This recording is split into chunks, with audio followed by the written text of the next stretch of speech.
প্রিয় হাইজাদিবাসী, আমি আপনাদেরকে বলতে চাই, আপনারা সকলে আজকে এই সংযমের মাসে, এই রমজানে এই প্রোগ্রাম আসেন, সবাই মিলে প্রতিশ্রুতি করে অঙ্গীকার করে আমরা সকল প্রকার সংযম গ্রহণ করব। আমাদের মনে রাখতে হবে, আমরা সকল প্রকার অপকার পরিহার করব, আমরা সকল প্রকার অপচর্চা পরিহার করব, আমরা সকল প্রকার খারাপ কাজ পরিহার করব।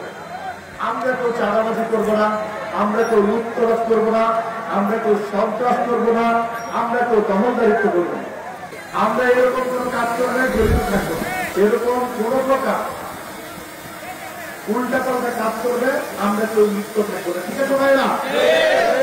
বিএনপি সুশৃঙ্খল দল, আমাদেরকে সেই শিক্ষা দিয়েছে, ঠিক কিনা ভাইরা? বিএনপি কখনো কোনো অন্যায় করতে পারে না, ঠিক আছে ভাইরা? এটা আপনারা রাজি আছেন? সবাই হাত তুলে দেখেন, আমি দেখতে চাই। আমরা সবাই হাত তুলে দেখাই যে আমরা বিএনপি কোনো অন্যায় করতে শিখি নাই। আমরা সকলে সারা দেশের মানুষ, আমরা জনতা তারেক রহমানের নেতৃত্বে ঐক্যবদ্ধ আছি ভাইরা। সেই ঐক্যবদ্ধ থেকে আমরা সকল প্রকার অন্যায় পরিহার করে আমরা ন্যায়ের পথে কাজ করবো, দেশ ও জাতির কল্যাণে কাজ করবো। আমাদের নেতা, আপনাদের আমাদের সকলের পছন্দের নেতা জননেতা তারেক রহমান যে সুন্দর স্বপ্নের বাংলাদেশ গড়তে চায়, আমরা সকলে সেই স্বপ্নের বাংলাদেশ গড়ার জন্য, সুন্দর বাংলাদেশ গড়ার জন্য, আগামী সুন্দর বাংলাদেশ গড়ার জন্য সবাই একসাথে জননেতা তারেক রহমানের নেতৃত্বে কাজ করে যাব, সেই আশাবাদ আমরা ব্যক্ত করতে পারি ভাইরা।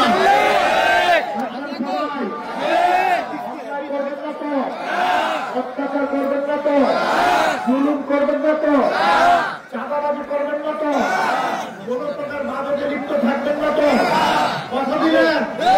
হাত তুলে দেখান সবাই।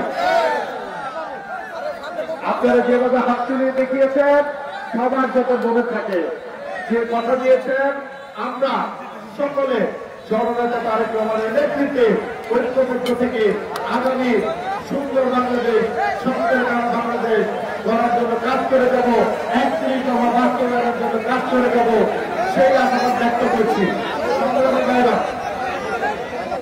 আজকে আমি বলতে চাই, আমরা আজকে দোয়া করব এদেশের গণতন্ত্রের মা, এদেশের মানুষের জন্য যিনি আত্মসব থেকে যুদ্ধ করে গেছেন, সেই ব্যক্তি খালেদা জিয়ার জন্য আপনারা সবাই দোয়া করবেন। আপনারা জানেন তিনি উন্নত চিকিৎসার জন্য বিদেশে আসেন, পরিপূর্ণভাবে সুস্থ হয়ে আপনাদের মধ্যে ফিরে আসেন। আমিন। আমরা সবাই শহীদ প্রেসিডেন্ট জিয়াউর রহমানের জন্য দোয়া করবো, আল্লাহ পাক যেন জান্নাতুল ফেরদৌস দান করে।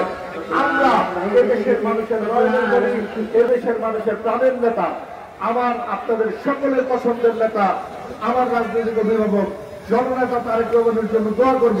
তিনি যেভাবে দেশ ও জাতির কল্যাণে কাজ করে যাচ্ছেন, অলয়েজ যেন সুস্থ থেকে আল্লাহর রহমতে উনি একইভাবে কাজ করে যেতে পারেন, সুস্থ থাকেন, তার জন্য আমরা সবাই দোয়া করবো। আমিন।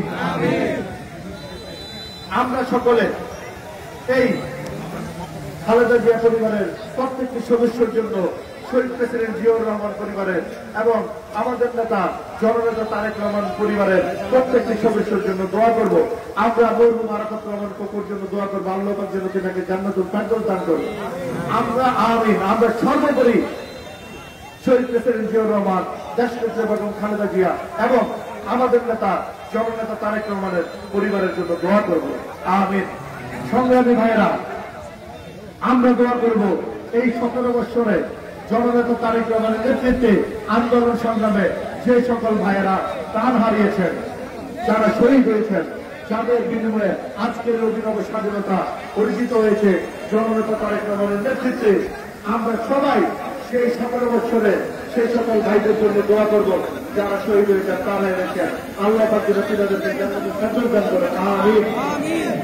আগামীকাল 2:30 শহীদ মঞ্জুর স্টেডিয়ামে কমলাবাসী ইফতার কাটিয়েছে। আপনারা সবাই দলে দলে যোগদান করবেন। আপনাদের সবাইকে দাওয়াত দিয়ে যাচ্ছি। কালকে দেখা হবে ইনশাআল্লাহ। কালকে 3টা থেকে 4টার মধ্যে আপনারা উপস্থিত থাকবেন, ঠিক আছে ভাইয়া? আমার সাথে দেখা হবে আগামী দিনে আমরা একটি অবাধ সুস্থ নিরপেক্ষ নির্বাচনের জন্য কাজ করে যাচ্ছি জননেতা তারেক রহমানের নেতৃত্বে। আমরা এই সরকারকে, অন্তর্বর্তীকালীন সরকারকে বলতে চাই, অচিরে নির্বাচনের রূপরেখা ঘোষণা করুন এবং অচিরে নির্বাচনের রূপরেখা ঘোষণা করুন। এদেশের জনগণ নির্বাচনের রূপরেখা দেখতে চায়, নির্বাচনের স্পেসিফিক ডেট দেখতে চায়। একটি অবাধ সুস্থ নিরপেক্ষ নির্বাচনের ব্যবস্থা করুন, সেই নির্বাচনের মাধ্যমে এদেশের জনগণ তার নিজের ভোট নিজে দিয়ে তার নিজের পছন্দের সরকার গঠন করতে পারবে, পছন্দের নেতাকে নির্ধারণ করতে পারবে। আপনারা অচিরেই তার ব্যবস্থা করুন, অথবা এদেশের জনগণ কিন্তু আপনাদেরকে উপযুক্ত জবাব দিবে ভাইয়েরা, ঠিক কিনা?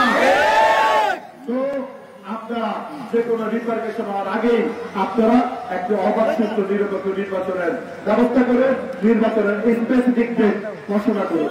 সবাই ভালো থাকবেন, আবারও দেখা হবে আগামী দিনে। আমাদের মধ্যে তোফাজ্জল ভাই আছেন, আরো অনেকে আছেন, সবাইকে ধন্যবাদ জানিয়ে এখানে শেষ করছি। কারণ আমরা আমাদের নেতা, আপনাদের আমাদের সকলের পছন্দের নেতা জননেতা তারেক রহমান যে সুন্দর সোনার বাংলাদেশ করতে চাচ্ছেন, যে সুন্দর সোনার বাংলাদেশের জন্য কাজ করে যাচ্ছেন, ৩১ দফার মাধ্যমে যে সুন্দর বাংলাদেশ করতে চাচ্ছেন, সেই বাংলাদেশ গড়ার লক্ষ্যে আমরা সবাই জননেতা তারেক রহমানের নেতৃত্বে একজোড়ে কাজ করে যাব, সেই আশাবাদ ব্যক্ত করে সবাইকে ধন্যবাদ জানিয়ে এখানে শেষ করছি। বাংলাদেশ জিন্দাবাদ, বাংলাদেশ জাতীয়তাবাদী দল জিন্দাবাদ, শহীদ জিয়াউর রহমান, দেশনেত্রী বেগম খালেদা জিয়া জিন্দাবাদ, এদেশের লাখো কোটি মানুষের স্পন্দন, এদেশের বীর আমার রাজনৈতিক অভিভাবক জননেতা তারেক রহমান জিন্দাবাদ।